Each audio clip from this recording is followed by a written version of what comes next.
And welcome to your Steeler Nation podcast, sponsored by Total Sports Enterprises. I'm your host, G.Stryker, and I know who's going to win the Super Bowl. Well, let's talk about the matchup against the 49ers, not the 40. My gosh, I screwed up right in the beginning of the show. Of the Philadelphia Eagles versus the Kansas City Chiefs. Both teams have explosive offenses and scored the exact same number of points this season. Crazy. Now, I think Philadelphia has a much stronger defense. They can get after the quarterback with a four-man rush. Riddick is obviously leading the league in sacks this year with 19 and a half. Mahomes on the other side, obviously with that high ankle sprain. And unfortunately, I've been saying this for years. I said it in the year that Tom Brady lost his Super Bowl. There is no such thing as a mild high ankle sprain. It's debilitating. It saps your speed and elusiveness, and it takes 2 months to heal from. He's going to be feeling the effect on this. And I know he'll be limited by that Eagles team, and they really don't even need to spy him, to tell you the truth, with as fast as that front four is. Now, Eagles are currently picked to win this game by 1.5 points. I think that spread is way off. And I'll tell you exactly what I think. I know Cooley wants to know what I think about who's going to be winning this game. And I'll give you Stryker's pick right now. Eagles by 7. So take the Eagles giving up 1.5 points all the way to the bank this year. 31-24, Eagles over Kansas City for their second chip. Now, we also had a big night in the NFL with the NFL Awards show. Fun thing to do right here before the Super Bowl. So let's go down quickly. At least I want to start off and say Cam Hayward was snubbed. Absolutely snubbed yet again for NFL Man of the Year, Walter Payton Man of the Year award. Dak Prescott was the one that won it this year over top of Cam, who's just been churning and doing the tough work year after year. But AP Most Valuable Player of the Year going to Pat Mahomes, who's going to be in the Super Bowl. Coach of the Year, I think Tomlin has been snubbed here a little bit. It's going to Brian Daboll over there at the Giants. AP Comeback Player of the Year, Geno Smith for the Seahawks quarterback. AP Offensive Player of the Year going to Justin Jefferson of the Vikings, their wide receiver. AP Defensive Player of the Year, not a Watt, going to Nick Bosa. Deserved it. 49ers defensive end, great player. AP Defensive or Offensive Rookie of the Year. I think Kenny Pickett gets slighted here. Goes to Garrett Wilson, the Jets wide receiver. 1,100 yards, 80-some catches, 4 touchdowns. I honestly think that should have gone to Kenny Pickett this year over a wide receiver, to tell you the truth. AP Defensive Rookie of the Year, Sauce Gardner. Jets cornerback, deserved. Really good job this year from Sauce. Next Gen Stats Moment of the Year goes to Vikings wide receiver Justin Jefferson as well for his catch against the Bills. Pro Football Hall of Fame class of 2023. We'll go over that here quickly.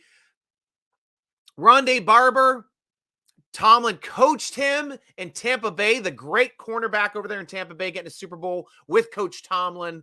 I think that was 2002 season. Darrelle Revis, former Pitt Panther, first ballot Hall of Famer at corner. Jets jumped ahead of us in the draft by 1 slot when we picked Timmons that year. History was written. Revis is the Hall of Famer, not Timmons.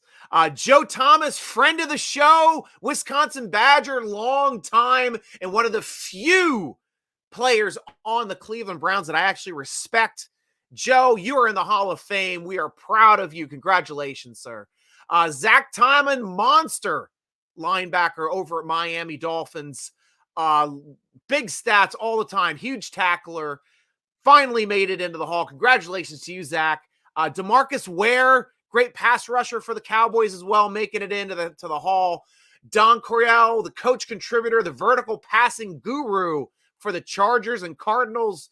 These are the coaches' picks here, or the later picks, the vet picks getting in. Chuck Howley, also 13-year linebacker for the Cowboys. Only time a player was ever picked as the MVP for a losing team, Super Bowl V. Congratulations to you, Chuck. Joe Klecko getting in on the senior ticket there as well, defensive lineman, part of the New York sack exchange with Lawrence Taylor over there at the Giants. Ken Riley, also Bengals defensive back in their second year, one of their draft picks in their second year of existence in 1969. 15 years, 65 interceptions with his fifth all time. Congratulations to you too there, Ken. Running down the board, FedEx Ground Player of the Year, Aaron Ground. Air goes to Joe Burrow from the Bengals. Josh Jacobs for the Raiders, the ground player. Salute to Service Award goes to Ron Rivera, Commanders head coach.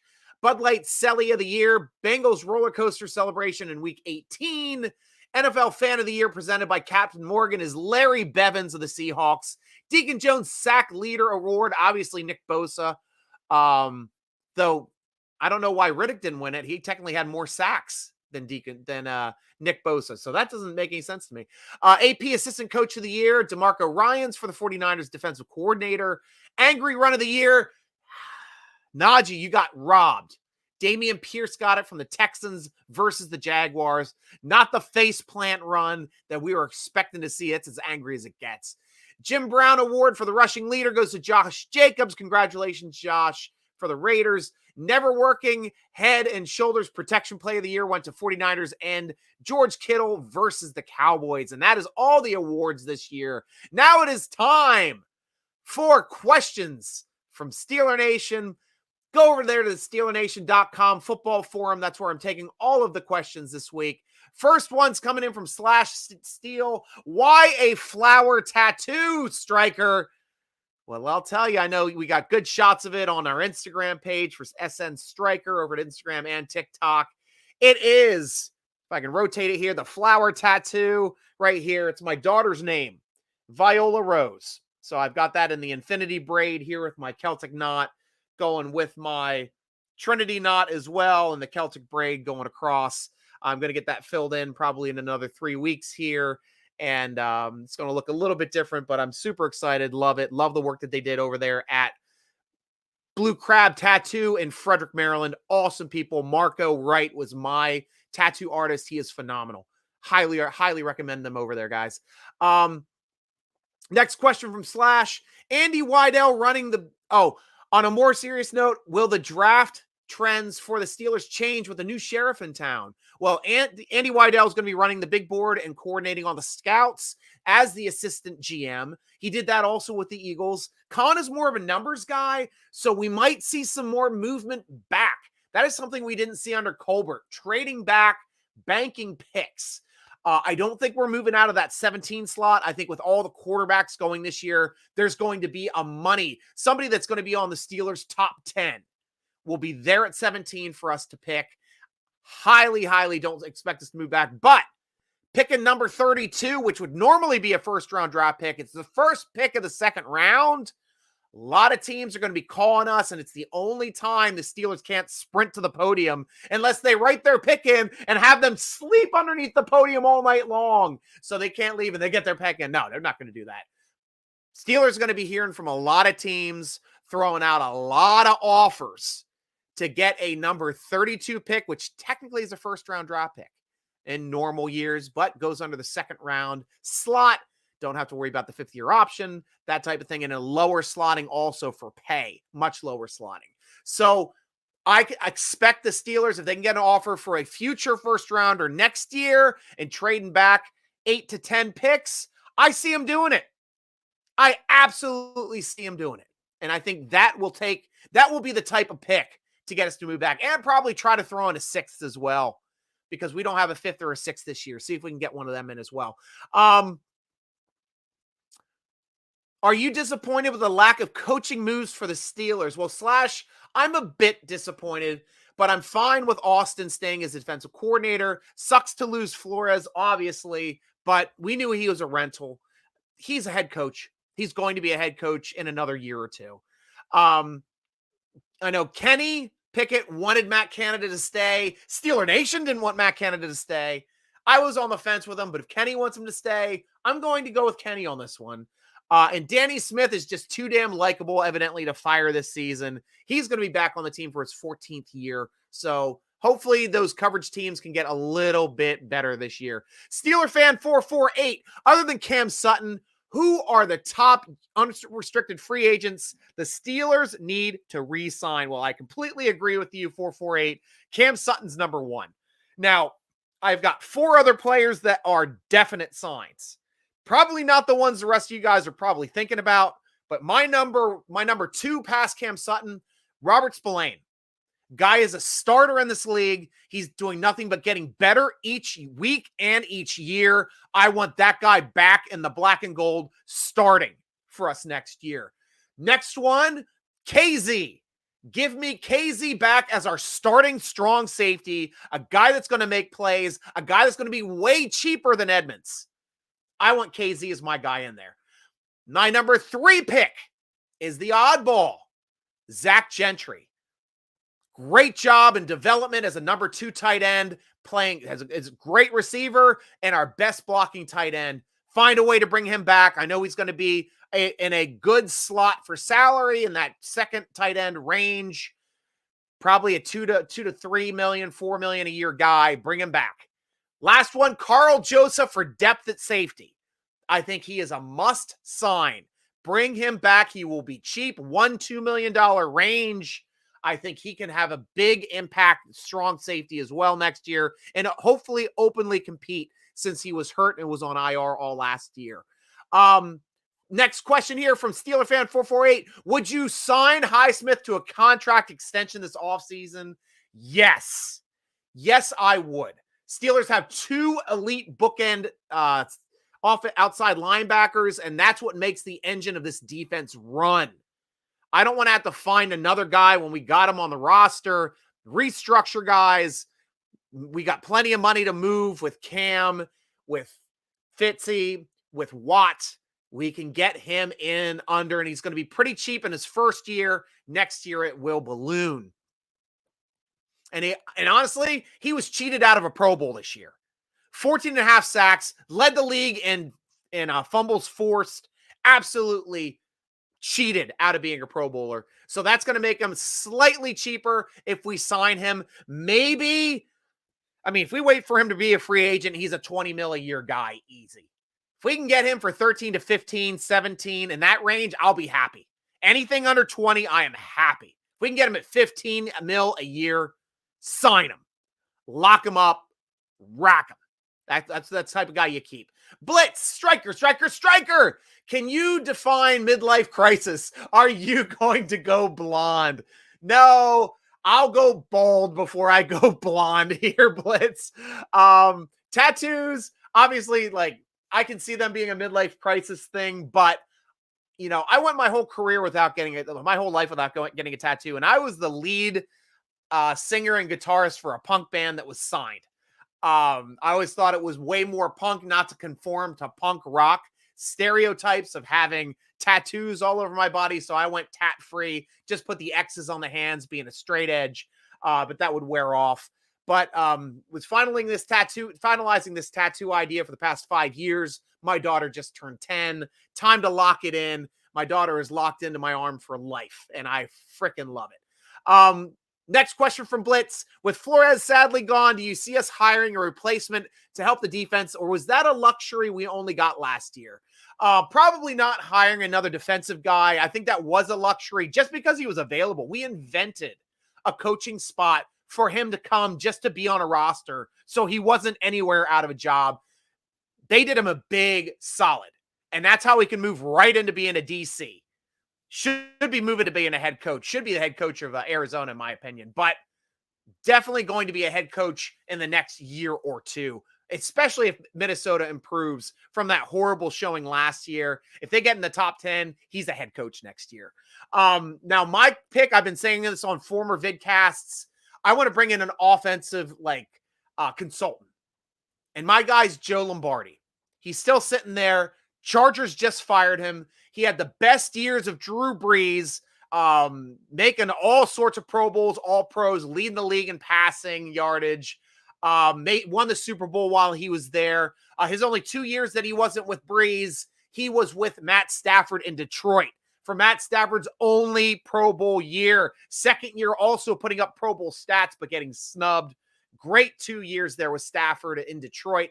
Came back to New Orleans and then went to the Chargers for Herbert's second and third years.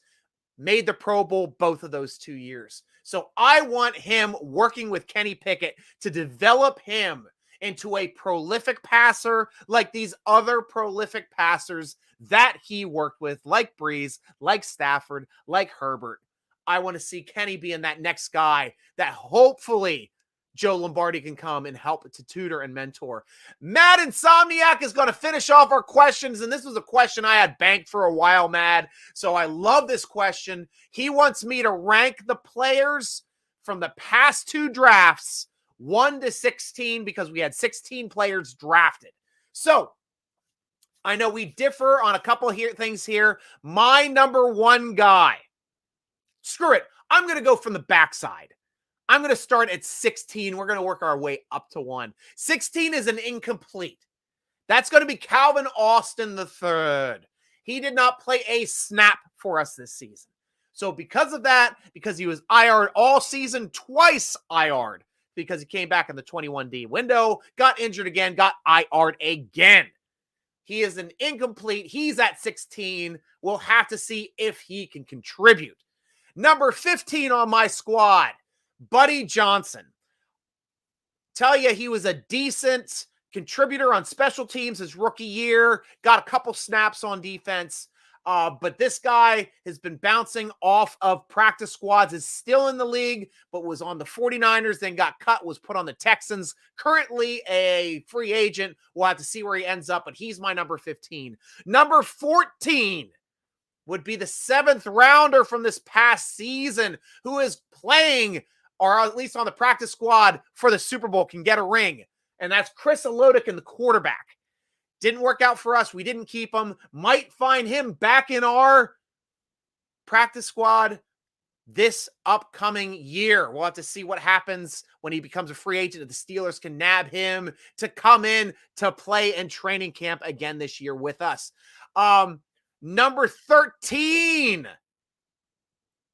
Is that agreed? Yep. Number 13, Quincy Roche, a guy that we drafted that went and had some great play over with the Giants, was on the Giants practice squad. We poached him back. He's back on our squad. So we'll have to see if he can make the team this year. Hopefully he can develop because we like his moxie. Number 12, we agreed right here, Kendrick Green. Was a starter his first season at center. Crazy thing is, he was an interior offensive lineman, backup last year, was not active for any game.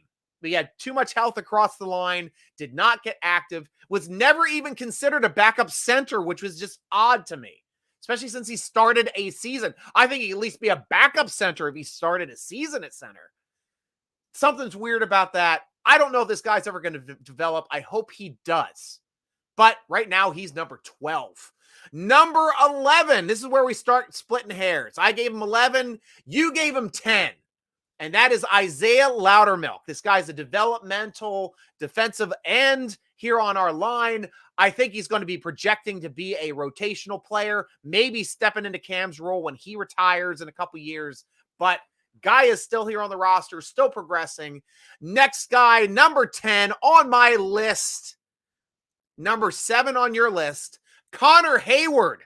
I like how he's making plays in his limited snaps. Probably going to be our starting fullback next year, as well as our third tight end. We'll have to see, but definitely a good playmaker and like to see him be utilized more. Scat back, slot back, fullback, tight end, wherever you can throw the guy. He's a Swiss Army knife. He's a football player. Love the guy. My number 9 and your number 6, DeMarvin Leal. And that's only because he's not a starter yet.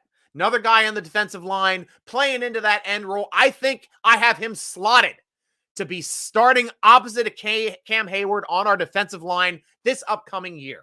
Got a lot of quality snaps as a rookie. Supplanted Loudermilk as the number 1 backup coming in off of those two sides. So let's look for Leal to come in and make some waves this year in training camp.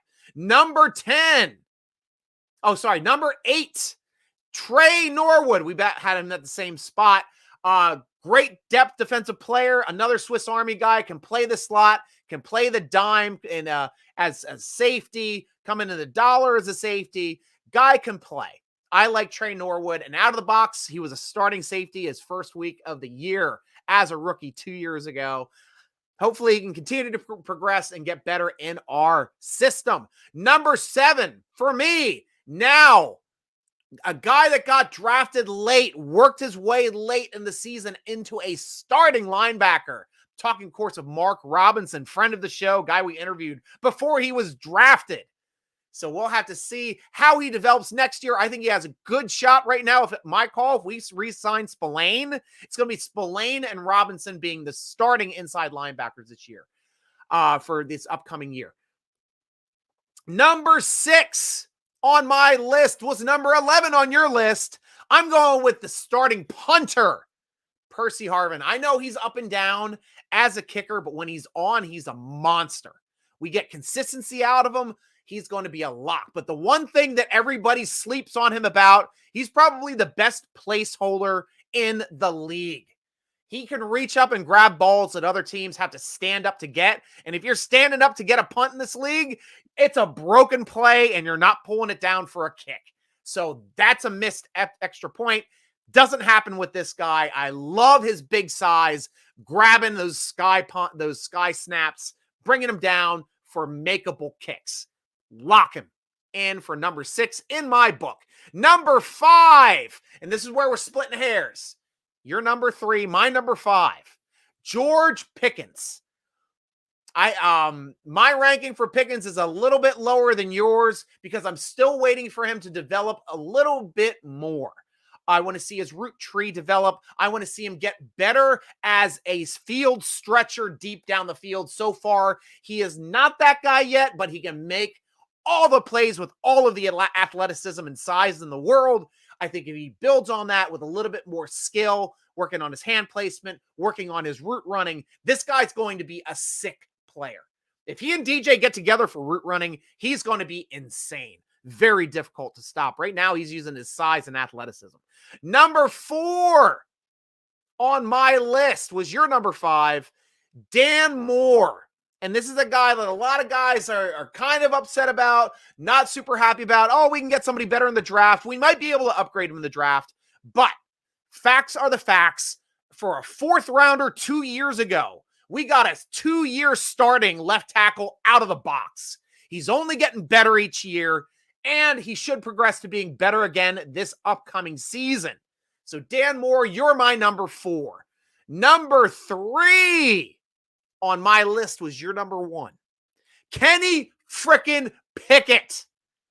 Now, it's just one season for Pickett, was not the full-time starter yet. Loved his 2 comeback wins, which gave the Steelers wins, which helped to propel Mike Tomlin into a winning record this season against the Raiders on Christmas Eve, against Baltimore in Baltimore. Toughest place to play as a Steeler quarterback. He just threw his hat into the ring for the rivalry. Love the competitiveness out of this guy. Got a shot at being number 1 next year, in my humble opinion. But right now, he's my number 3. My number 2 was your number 2. The only player I was ever right about the Steelers drafting at the slot he was drafted. That is Pat Freiermuth. Guy's going to be a stud at tight end. Used very well. His blocking keeps improving. But man, can he play and can get some yardage after the catch. Got to get him the ball more. Absolutely have to get him the ball more. Looking forward to this offensive developing and utilizing his pass receiving skills down the seam to help spread out that offense, get that soft run game, soft front 7 spread out there so our run game can start pounding. We got to use him like they use Kelsey in Kansas City. My number 1 was your number 4. I got to go Najee Harris. He was a rookie Pro Bowler out of the box. Only 2 fumbles in his career, 1 legit. The other one he threw back at trying to make a play happen on a lateral, so I'm not counting that one, but he had one legit fumble in his 2-year career. Absolute stud when he's running downhill and healthy. The offense is built around him. When he wasn't 100%, it sputtered. When he came back 100% after the bye week, we did nothing but win, 7-2. Big part of that. Our offense is the Najee Harris offense. He's my number one. Love this question, Mad Insomniac. Thank you for letting me run down through this stuff. It was so fun to talk about. And I will give you a special pick here. A guy that I'm slotting in at 5.5 as an undrafted rookie free agent pick. And that is our backup running back, Warren.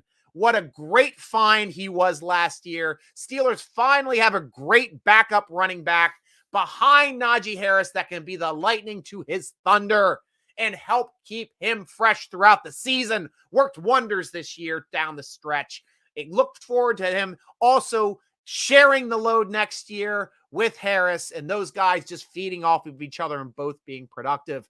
Guys, that's all the time we have on the show. Please check out our sponsor, Total Sports Enterprises, over at tseshop.com. Subscribe to their Twitter, Total Sports ENT. They're giving away free stuff all the time. Vidcast is going to be live. Actually, we're taking this week off. I'm on vacation this week. I'll be back in another week following. It should be 2 weeks from today to do the podcast, but I'll be taking the next 2 vidcasts off, unfortunately, unless I come back next following Wednesday, week from Wednesday. Screw it. I'll be doing it a week from Wednesday. Subscribe to our YouTube channel, youtube.com/SteelerNation. You get all the dings when it happens, so you'll know when we're recording. Read our great Pittsburgh Steeler-focused articles at SteelerNation.com. Tweet us at SteelerNation. Instagram and Facebook at SteelerNation.com. Follow the Steeler Nation podcast on Twitter at _SN Podcast. Instagram, Steeler Nation Podcast. Or follow your host, Steeler Nation Striker, on the Tickety Talks, on the Grammy Grams, on the Tweety Tweets. SN Striker with a Y. Why? Because he's crazy enough to do the show each and every week for you guys because he loves it. That is all the time we have on the Steeler Nation podcast, sponsored by Total Sports Enterprises. I'm your host, G.Stryker, rooting along with you as always. Go